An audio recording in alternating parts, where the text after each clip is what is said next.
Thank you very much. We're going to call this meeting to order. My name is Michael Blanton. I'm normally vice chairman of this organization, but as we are without our chairman, Mr. Peter Graham, today, I will beg your indulgence, apologize in advance, and let's see if we can get this meeting come to order. I'll ask the clerk secretary to call the roll. Barnstable, Royden Richardson. Present. Bourne, Michael Blanton. Present. Brewster, Elizabeth Taylor, present. Chatham, Lynn Pleffner. Dennis, Richard Roy. Present. Eastham, Joy Brookshire. Falmouth, Mario Di Gregorio. Harwich, Robert Bradley. Here. Mashpee, Ernest Virgilio. Here. Orleans, Leonard Short. Provincetown, Austin Knight. Present. Sandwich, Joanne O'Keefe. Truro, Peter Graham. Wellfleet, Roger Putnam. Here. Yarmouth, Jack McCormick Jr. County Commissioner Mary Pat Flynn. Present. Minority Representative John Harris. Native American Representative Mark Harding. And Governor's appointee Herb Olson. We have a quorum. Thank you very much, Madam Secretary. Next on the agenda, we always keep some time at the beginning of our meetings to address the public and allow for public comment with regard to non-agenda issues. Is there any member of the public that wishes to address us at this time? A meaningful pause. Seeing none, we'll proceed on to the Executive Director's report.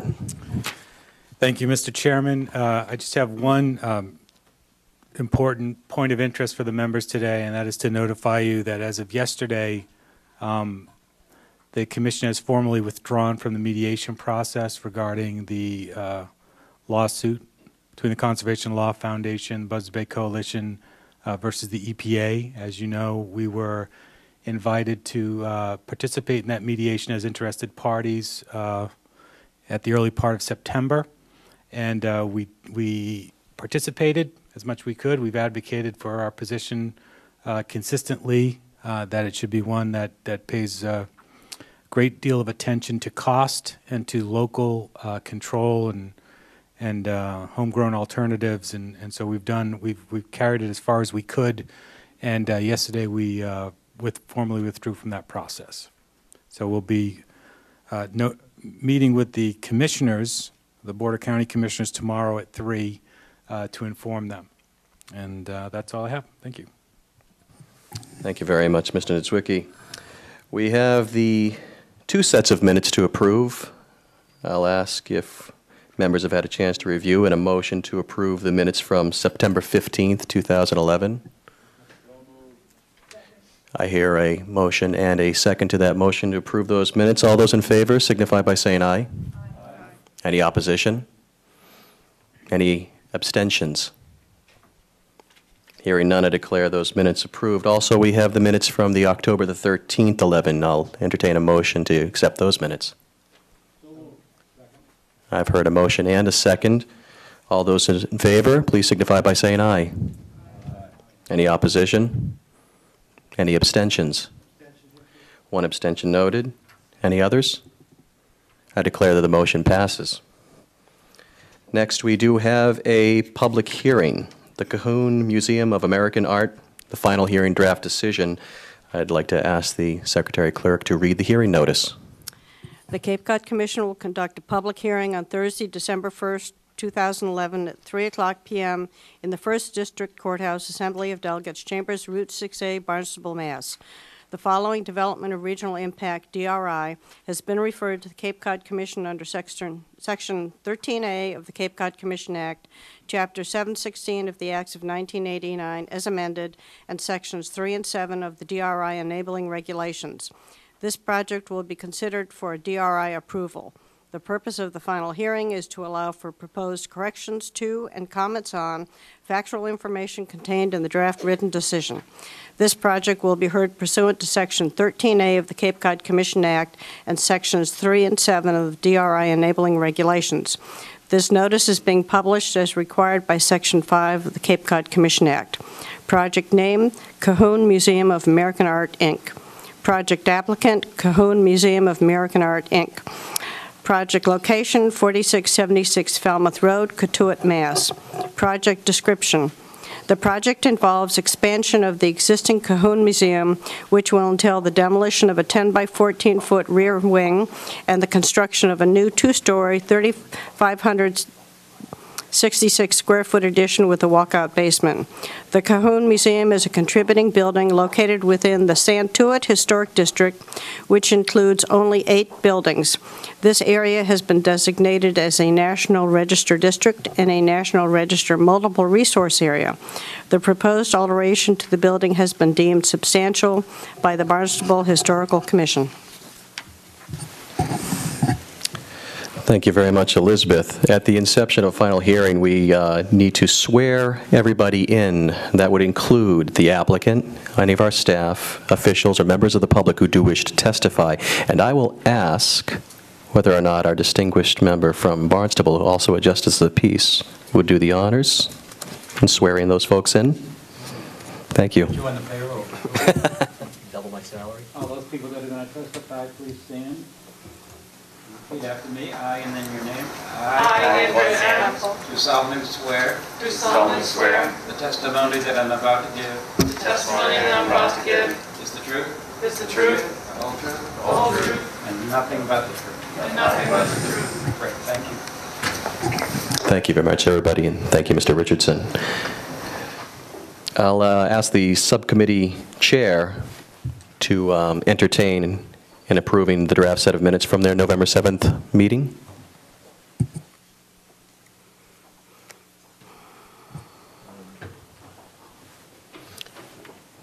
Do we have the chair of this subcommittee here? Thank you, Richard.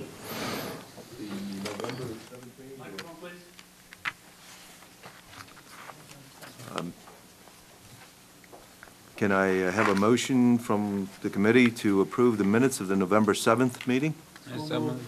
Second. Any discussion? All those in favor? Opposed? Abstentions? It carries. Thank you very much, Mr. Roy. The public hearing is open. The hearing notice has been read. I'll invite our commission staff to present the draft decision. Thank you. For the record, Jessica Rempel, Regulatory Officer with the Cape Cod Commission. I also want to note in your packets today there are copies of just a few emails that have been submitted for the record subsequent to the last packet you received in the mail. These just had to do with sending a copy of the draft decision to the applicant and the town liaison and a newspaper. And in addition, there was one minor change to some of the testimony that's in the draft decision. Just Joanne Miller-Buntich was recognized as a member of the Barnstable Historical Commission, which she is not, so I just took that out. Okay, so I'll be presenting on the Cahoon Museum of American Art. And hopefully,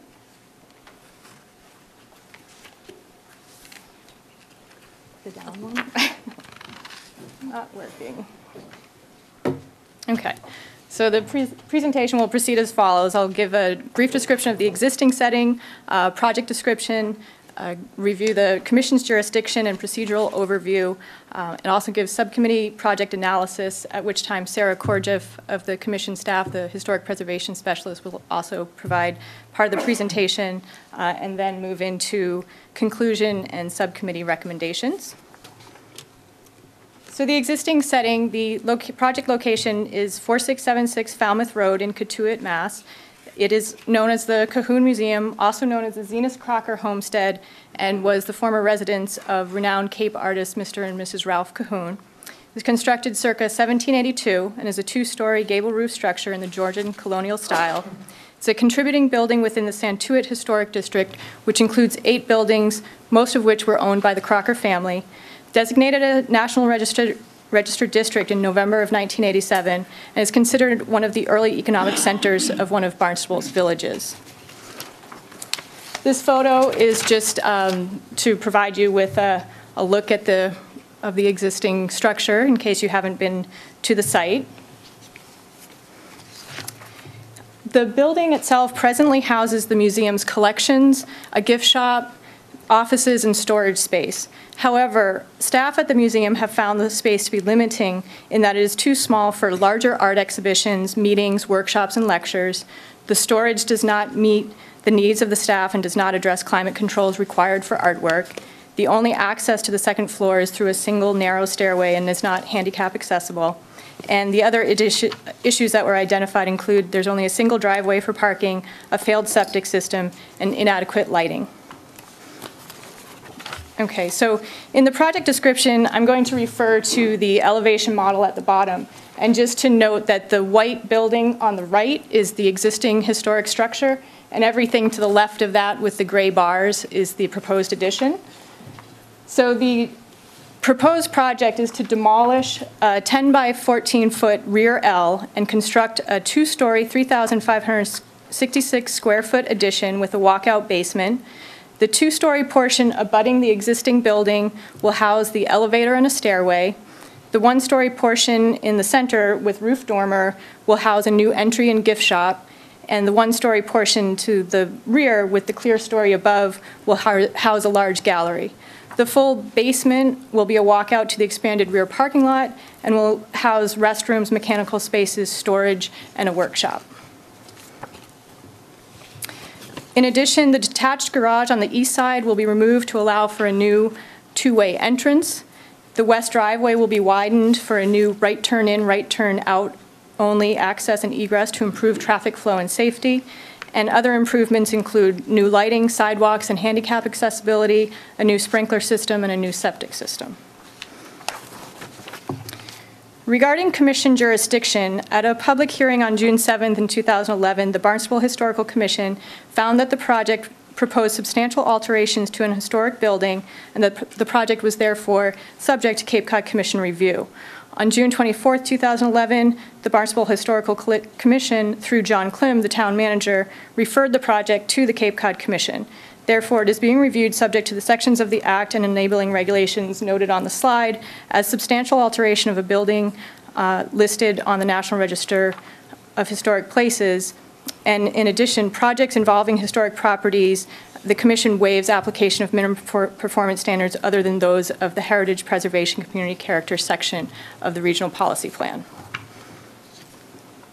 Regarding criteria for approval, the Commission must find that the project is consistent with the Cape Cod Commission Act, the Regional Policy Plan minimum performance standards, districts of critical planning concern, municipal development bylaws, and the local comprehensive plan. In addition, the probable benefit from the proposed development must be found to be greater than the probable detriment. And just in regards to procedural overview, a subcommittee held a public hearing and a public meeting on the DRI review on October 18th, 2011, at which time it voted to direct staff to draft a written decision. Subsequently, on November 7th, 2011, the subcommittee met to review the draft decision and voted to recommend Commission approval of the project as a DRI with conditions. So for the next 4 slides, I'm going to turn it over to Sarah Korjeff to go through the subcommittee analysis in the Heritage Preservation section of the RPP. Thanks.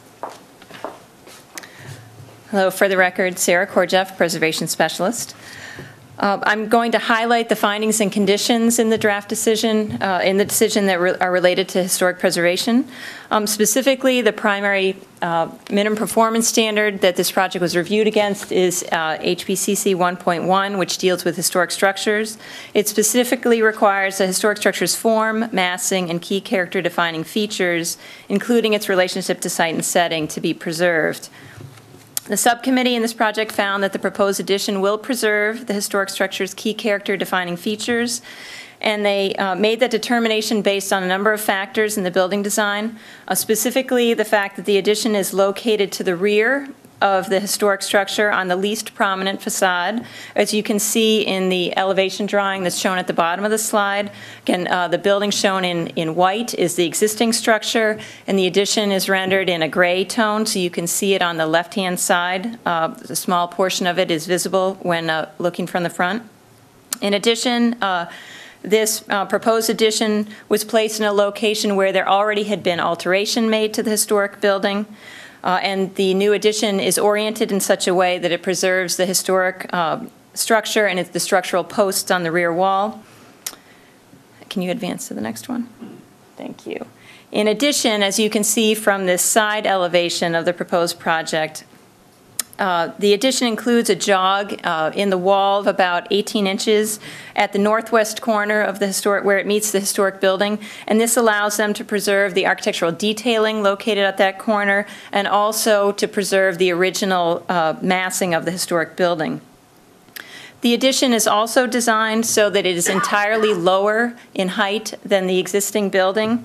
And the addition is broken down into 3 separate elements so that the massing is smaller and more consistent with historic traditions, leaving the main original structure as the largest mass on the site. Let's see. The subcommittee also found that the removal of the rear L, the existing rear L, and the garage on the property, which are both of more recent construction, would not jeopardize the historic significance of the property. And they conditioned the project to require that the addition be constructed as shown on the approved plans and elevation drawings. Next slide. Also, they focused on historic minimum performance standard HPCC 2.10, which deals with the landscape plan and requires that all development implement a landscape plan that addresses functional aspects of landscaping, including screening and buffering. Here, the subcommittee found that the proposed redesign of the driveways and parking area should not affect the setting as long as the parking is screened by existing vegetation and if the widening of the driveways is kept to a minimum. The subcommittee then conditioned the project to require the applicant submit a final landscape plan for staff review and approval prior to the issuance of a preliminary certificate of compliance. And I should note that the applicant submitted a landscape plan today. They're not, it's possible that it may change during town review, but it's simply required that we have a final landscape plan before the town issues a building permit. Next slide. Okay, and finally, the performance standard related to archaeological sites. The regional policy plan requires that where development is proposed on or adjacent to known archaeological sites, it shall be configured to maintain and/or enhance such resources. We got correspondence from the Mass Historical Commission in October, which determined that the project as proposed is unlikely to affect any archaeological resources on the property. So based on that, the subcommittee found that the proposed project is consistent with that minimum performance standard. And that's all. I'll return it back to Jessica. Thanks again. For the record, Jessica Rempel with Cape Cod Commission.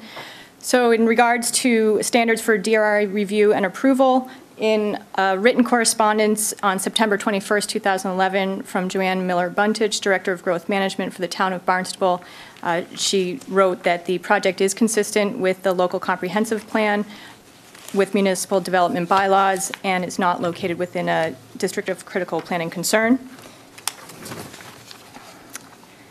And as a standard for DRI approval, the subcommittee found the probable benefit from the proposed development to be greater than the probable detriment.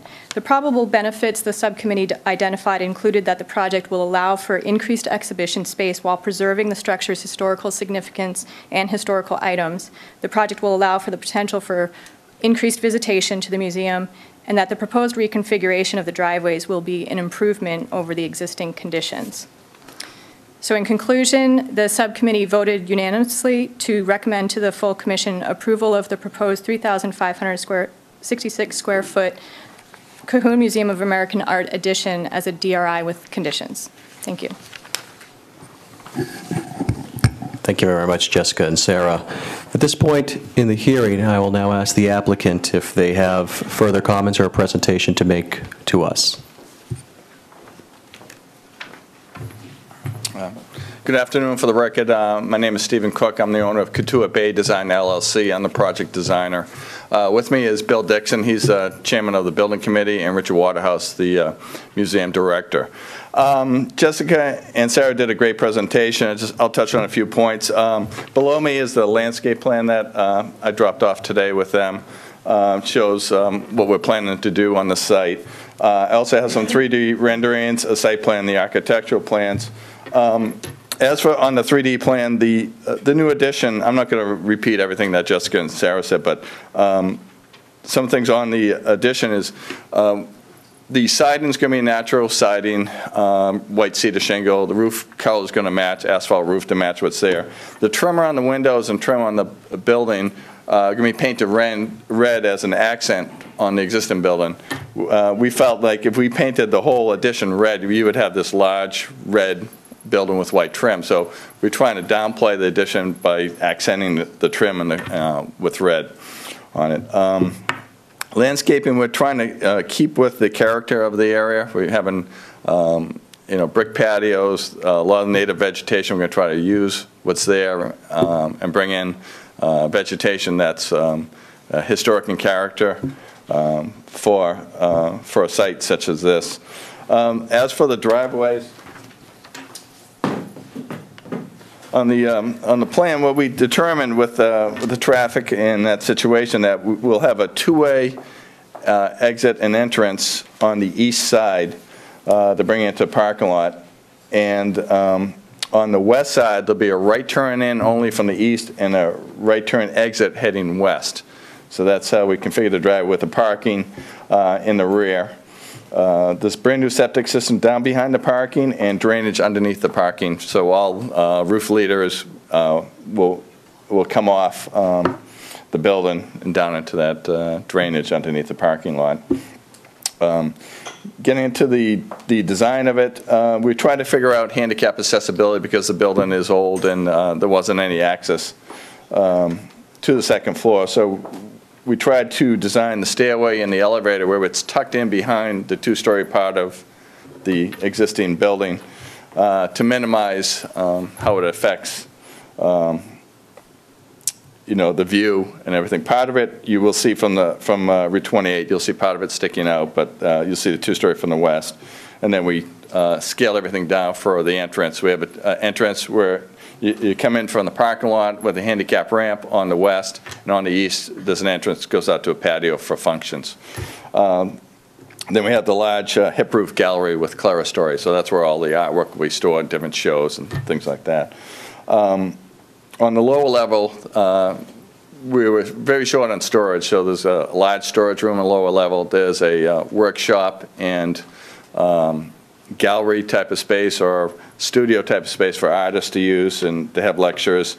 The bathrooms, all mechanical spaces are underneath. And then we're trying to tie into the existing building for utilities too. The utilities in the existing building are in really rough shape, so all those mechanical spaces are up against the existing building that should take over all that part of it. That's a basis of what we're planning to do. I'll answer any questions that the Commission has for this project. Thank you very much, Mr. Cook. At this point in time, I will invite the Commission members to follow up with any questions or comments they may have for either staff or the applicant. And I see one. Thank you, Mr. Chair. Just one quick thought that I'm reading the minutes and reading the benefits is the handicap accessibility that opens this whole thing up. And I just want to make sure that's noted at some point, because I think that is really opening up an area that to people that need it, and it now opens another world to people access the museum. Thank you. Excellent point, Mr. Knight. Are there other questions or comments from Commission members? See none. I will now ask if there are any questions from the audience with regard to the project. I will first start with any federal, state, or local officials who would like to comment on the project. Good afternoon. Joanne Miller-Buntich, Director of Growth Management, DRI Liaison for the Town of Barnstable. Town supports the project. We appreciate the sensitivity with which the applicant has treated the Zenas Crocker homestead. This is an important regional asset for the arts and culture sector, and very important, of course, to the town. The Cahoon legacy is actually an export. For those of you who watch the Antiques Roadshow, you know that to be true. And so we're happy with the site design. We're happy with the architecture, and I'm available to answer any questions should the Commission have any. Thank you. Thank you, Joanne. Now, if there are any other federal, state, or local officials, and seeing how we are finished in that area. I'll now invite other members of the public who may have comments or questions with regard to the project. Another meaningful pause. And seeing none, I'll ask the applicant, do you have any final comments that you need for us to consider before we render a decision? Seeing none, any final comments from our staff? Well, this is moving right along, seeing none. I'll ask for a motion first to close the hearing and the record on the matter. So moved. I hear a motion. And a second. Is there any discussion with regard to the motion? And seeing none. All those in favor, please signify by saying aye. Aye. Any opposition? Any abstentions? I declare the motion passes. I declare the motion passes unanimously. Now I will entertain any further final discussion with regard to the hearing on the table before commission members. Seeing none, I'll ask for a motion.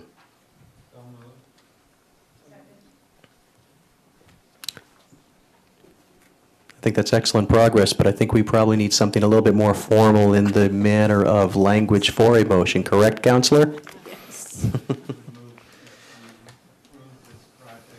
Microphone, please. I move that we approve this project with conditions as indicated in the presentation that was just given to us. That seems appropriate. Is that, I get the green light from council. That motion passes muster. Do we have a second? I hear several seconds, so we have a motion, a second. Lastly, any further discussion on this motion? Seeing none, I'll call for a vote. All those in favor signify by saying aye. Aye. Any opposition? Any abstentions? I declare the motion passes. Declare the motion passes unanimously. Thank you very much.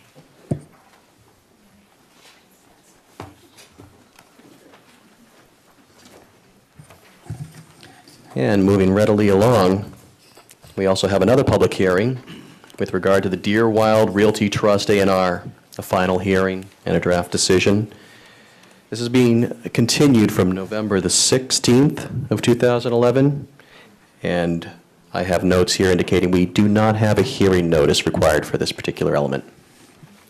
Is that true? That's correct, sir. Thank you, Ms. Andrea.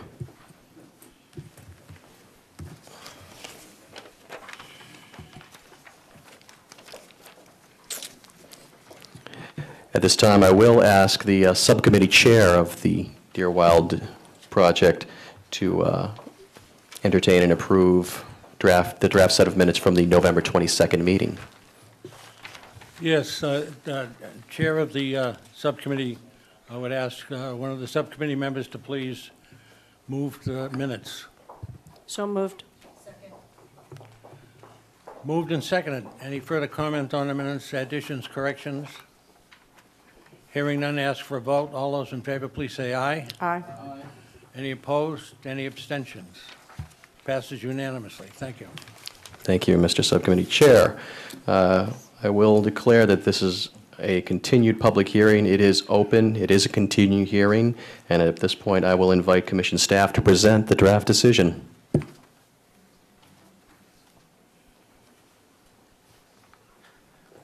Thank you. For the record, Cape Cod Commission staff, Andrea Adams, Senior Regulatory Planner. I'm the project manager on this project, and I have a short PowerPoint with Jessica Rempel's help.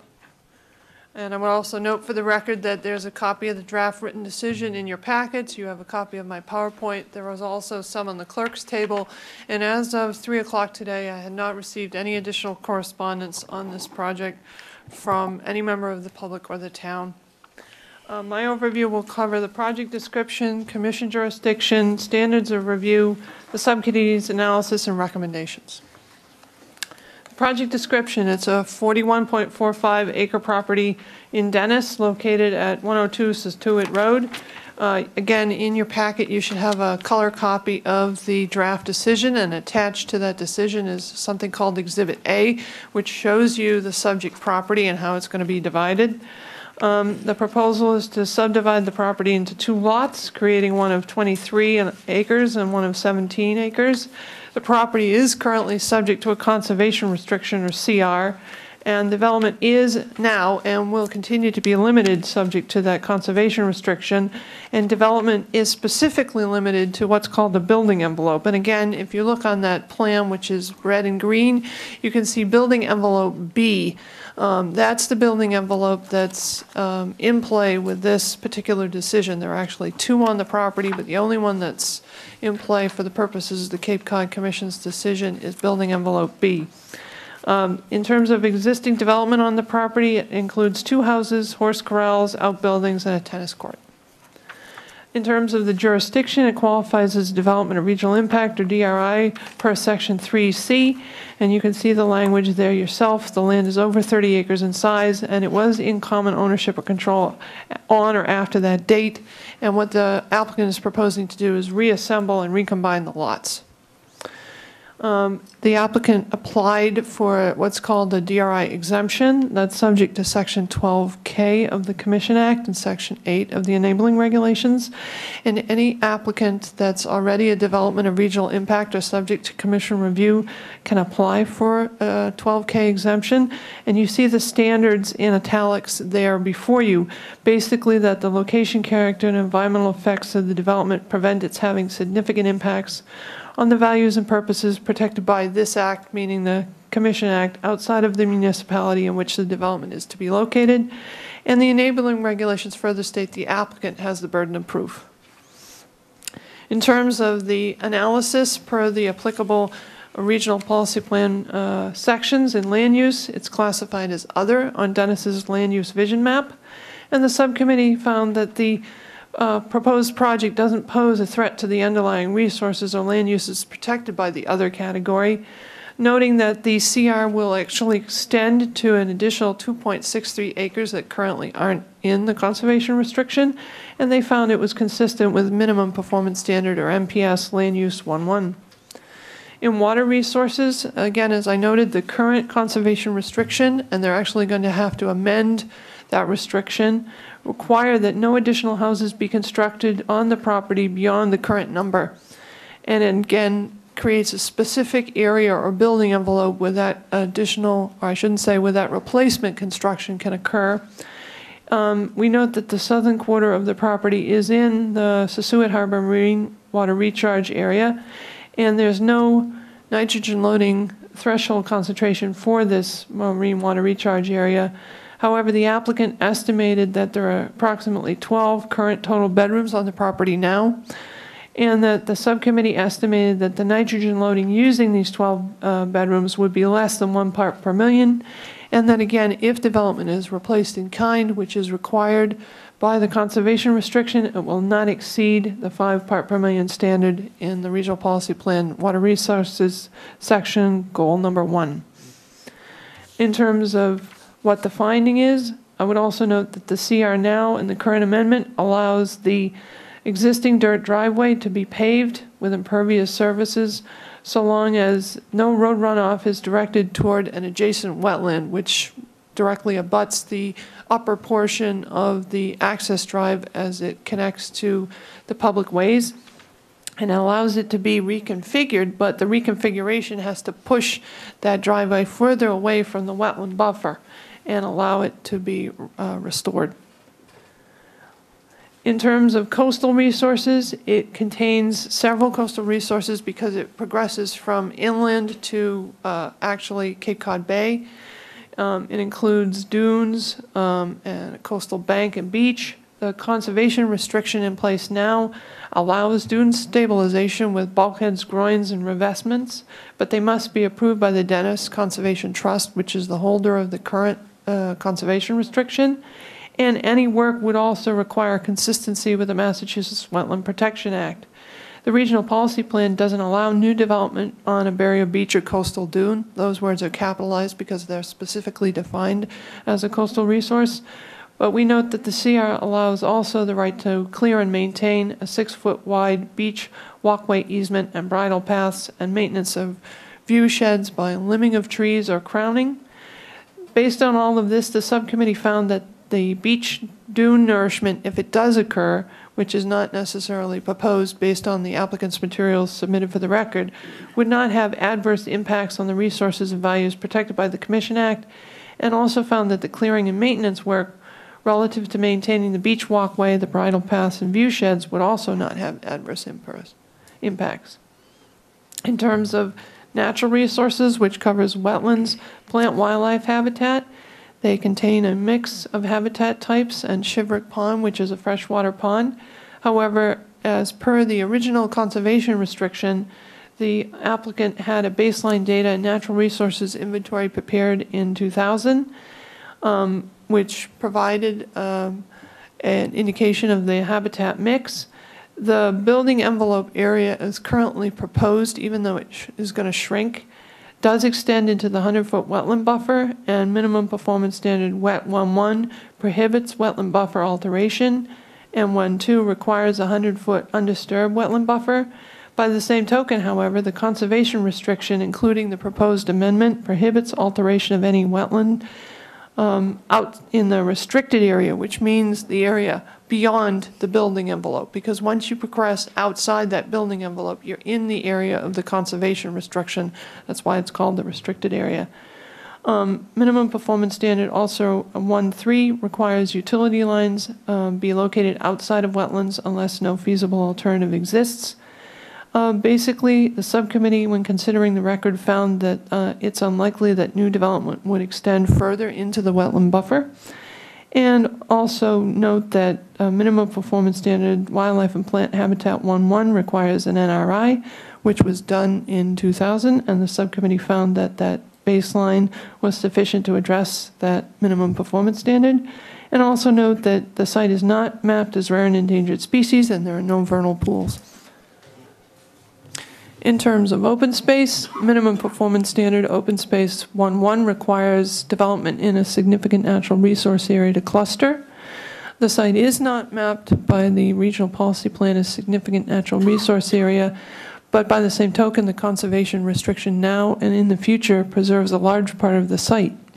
Minimum performance standard open space 1.3 requires DRIs to permanently protect the open space, which it does, and further restricts development to the building envelope, and actually adds 2.63 acres to the restricted area that's part of the conservation restriction. So for all these reasons, the subcommittee found the project was consistent with these minimum performance standards, and also found it consistent with minimum performance standard open space 1.4 and 1.5. On transportation, essentially the potential development would be the relocation of an existing house from one area of the site to another area of the site in the development envelope. And the relocated house, however, if it does occur, would use the existing dirt driveway. Based on that, the subcommittee found that no new traffic is created, and therefore there are no significant impacts. And also reviewed the site distance at the driveway, and it meets Commission standards. In terms of waste management, we'd note that it's not located in either a wellhead protection area, which is a radius to a public supply well, nor is it in an area mapped as potential public water supply area by the Cape Cod Commission. In terms of hazardous and solid waste, it would be generated primarily from the replacement of the existing house through land clearing and construction and demo debris. However, by the same token, the conservation restriction in the building envelope will limit the amount of clearing, and the limit on the development potential to the replacement of a house for another house places a limit on the amount of construction and demo debris to be created. In terms of heritage preservation, it's located in Old Kings Highway Historic District in Dennis, but the buildings themselves on the property are not historically significant. The property does, however, show evidence of previous historic use through stone walls, cart paths, ditches, and an earthen dike associated with cranberries. Again, by the same token, the conservation restriction restricts the area of development to a building envelope. And there's also a letter from Mass Historical Commission in the record noting that the building envelope has had ground disturbance, and as such is unlikely to contain significant archaeological resources. Based on all this evidence, the subcommittee found the project is consistent with MPS Heritage Preservation Community Character 1, 1.2, and 1.3, and found that the minimum performance standards heritage preservation community character 2.1 through 2.14 don't apply. In conclusion, the subcommittee met, had a public hearing on the 17th of November, and they actually had a subcommittee meeting after the public hearing, and they found that the project is eligible for an exemption because it meets that test, because its location, character, and environmental effects prevent its having significant impacts on the values and purposes protected by the Commission Act outside of the municipality in which it's located. They found also that the applicant met their burden of proof. They met again on the 22nd in a meeting to unanimously recommend Commission approval of the draft written decision approving the project as a DRI exemption. And based on any corrections to the draft decision that you have before you, there's only one. It's an inclusion of a new general finding, and you can see the text at the very bottom of the slide. Basically, what this finding does is it acknowledges that per Section 12K of the Commission Act, DRI exemption decisions are valued for a period of 3 years, and that local permits can be issued pursuant to the approval for 3 years. Again, that comes from the Act, and that's basically, I think, all we have.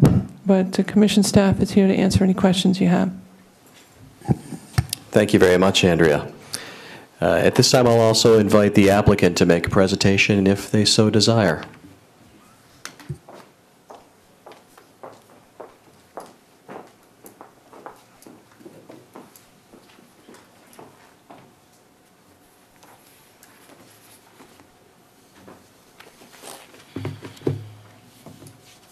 For the record, my name is Samuel Kroll. I'm the attorney for the proponent. And I have my plans here are a little bit on the small side, so I'm actually going to ask you if you want to follow along a little better, there are plans in the back of the packet that I provided. But I'll go through these, and it's going to be very hard to see from this distance, and I think this post might even be a little bit in the way, but let me go through this, and hopefully you can follow along. You should see the first plan is Land Court Plan 29040B, and that actually was done in 1990, and that shows lots 1 and 2 as subdivided. And these are really the 2 lots that we're going to be talking about today. Because in the year 2000, you'll see the next plan, 29040C, those 2 lots have been combined, they've been merged, and they create Lot 4, which is, it is these 2 lots just put together. Now what we're proposing to do, and what the conservation restriction specifically allows, is to take Lot 4 and to make Lot 6 and Lot 5 out of it the same way, or nearly the same way, as Lot 1 and 2 are. And the only reason I say nearly is the driveway actually comes in on what was Lot 2, and rather than try to figure out an easement situation, it just made more sense to put a little jog at the very end here and have the driveway actually come in on what is now going to be Lot 6. Oh, thank you, Andrea. Yeah. So that's the only difference right there. This is Lot 6 is a reflection of what was Lot 1. Lot 5 is a reflection of what was Lot 2. What we're proposing is a subdivision of Lot 4 to reflect this. Okay. The area of Lot 4, as I think Andrea mentioned, is 41.45 acres, residentially zoned in East Dennis off Sasuat Neck Road and Old Town Lane. On the entirety of this, I mentioned there's a conservation restriction. The conservation restriction is not only on this lot. It actually covers 50.51 acres in total. So this lot up here is included. There are some lots down here that are included in the conservation restriction. But what I'm proposing as far as the Cape Cod Commission is concerned doesn't really affect these lots and what's going on there. what we're trying to do really only affects Lot 4, because we're subdividing Lot 4. So if you hear building envelope A, or you say, well, it doesn't really match up acreage-wise, that's the reason, because we're really just dealing with Lot 4 right here. And the conservation restriction does, it does include all of Lot 4. What's going to happen? Well, let me go through this, and I can hold it, Andrea. That's okay. Other way. There we go. So now we have, but I need to see it in order to. Oh, you see it for the camera. Okay. Okay. So what's going to happen? This is the actual sketch plan that was filed with the original conservation restriction. As you can see, I try to highlight in yellow exactly where the area is that is left in its natural state. It's a typical conservation restriction. I'm sure some of you are fairly familiar with them. But the idea is to keep this in its natural state. There are already 2 buildings on the property, 2 corrals, and a tennis court, and an extension of the driveway that already exists in this building envelope. And so that's really why the building envelope is sort of the shape it is. But that's 10.18 acres is this building envelope B. What we're proposing, and this plan right here would become Plan D in the land court. That's what we're trying to have you approve and the land court approve. That will be the subdivision. And so once it's subdivided into Lot 6 and Lot 5, Lot 5 will be conveyed to the proponent, and this dwelling right here is going to be demolished. And this will be restored to its natural state. The driveway will be gone. They have rights to take a driveway in from Old Town Lane. Rights, when I say rights, I mean the conservation restriction allows them to bring a driveway in from Old Town Lane to this property with this the new conservation restriction amendment, which will go on record. These rights will be demolished. The house will be demolished. So no house, no road, and associated utilities. Those rights vanish. The idea is this whole Lot 5 becomes restricted and is no longer within the building envelope. So you can't build anything within this area. By the conservation restriction, it allows if you demolish one house, you can build that house in another portion of the building envelope. That right is being retained. I don't know if they have any plans to do it at this point, but they have the right to take a dwelling and to put it somewhere else on this this building envelope right here. But the idea is over 10 acres, about 7.5 acres.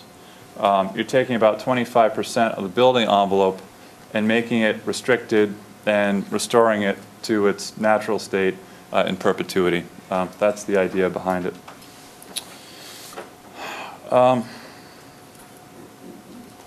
I think that's just about it, except for the fact that I think it was Roger who asked a question at the subcommittee hearing. He was asking, essentially, it looks a little bit like some of the trees, not the trees I should say, but some of the underbrush had been kind of removed here and there next to the driveway. The original conservation restriction allows for that. In section B sub 1, they are allowed the cutting and removal of woody vegetation and mowing of existing fields on either side of the existing driveway to building envelope B, but not within the wetland as designated in the sketch as shown as Exhibit A. So that's the answer to that. I apologize for not having that up front, but not the wetland, but just around the driveway before you get to the wetland. It is. It looks like it had been. It's mowed or it's something, you know, on a fairly routine basis, but. That's all I have. If there are any questions, I'd be happy to try to answer them. That's just fine. Thank you very much, Mr. Kroll. I will at this time go ahead and open it up to my fellow commission members for any questions or comments that they might have with regard to the project.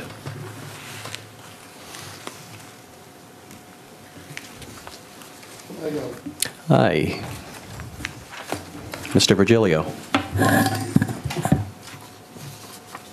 You're showing a concrete flume found in 2011. Where are you, which plan are you looking at? Okay.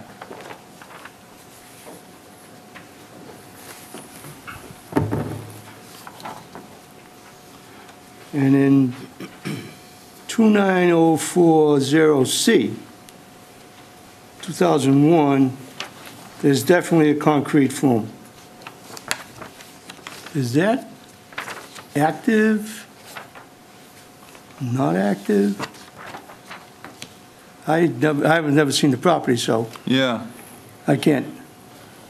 Well, those on the subcommittee have been out there, and if you remember, around the second house, it's pretty well wooded. So I don't know if I would know that off the top of my head.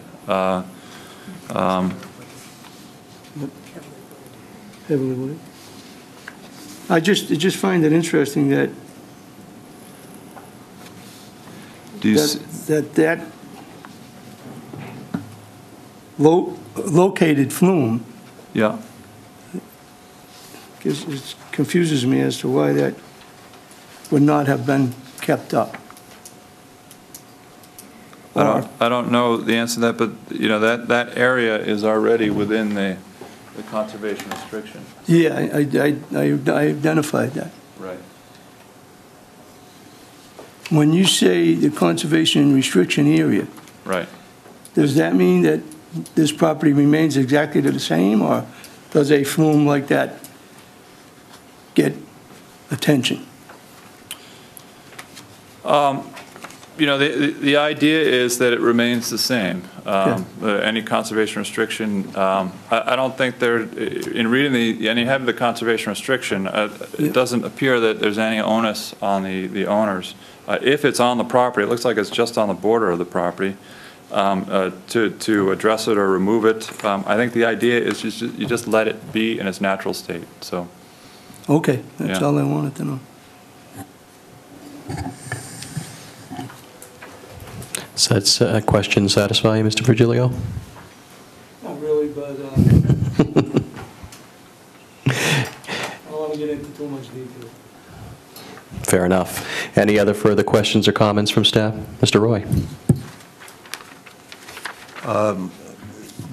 In that area, there used to be several cranberry bogs, and I suspect that flume probably had something to do with those bogs. Those bogs are no longer in existence and not working. Yeah, I So suspect I would the same. imagine that's just going to stay the way it is. That might be my, I don't know for certain, but that would be my assumption as well, so. Well, not seeing it, you got to understand why I asked the question. Thank you for your answer. Our comments get even more lucid. Any further questions, comments from the commission? See none. I will at this time invite testimonial from federal, state, or local officials who might want to speak to the matter. And I think that our crowd is growing thin. So given a meaningful pause and no takers, I'll also invite any other members of the general public who would like to speak to this matter to give testimony. And again, see none. I'll ask the applicant, do you have any final comments that you'd like for us to consider, or have you pretty much wrapped it up? Pretty much wrapped it up, thank you. You're very welcome. Thank you for your time. And I'll ask our commission staff if we have any final comments. No, sir. We will stand on the previous presentation. Thank you, Ms. Adams. I will ask for a motion to close the hearing in the record at this time. So moved. Heard it. Is there a second? Second. I've heard a Motion and a second. Is there any further discussion with regard to that? Seeing none, I'll ask for all those in favor to signify by saying aye. Aye. Any opposition? Any abstentions? I declare the motion passes and declares a unanimous vote. Lastly, any further discussion with regard to the draft decision, members? Seeing none. At this point in time, I would be willing to entertain a motion, maybe something to the effect that they would approve the proposed 41.45-acre Deerwild subdivision in Dennis as a DRI exemption, and to approve the draft written decision as amended.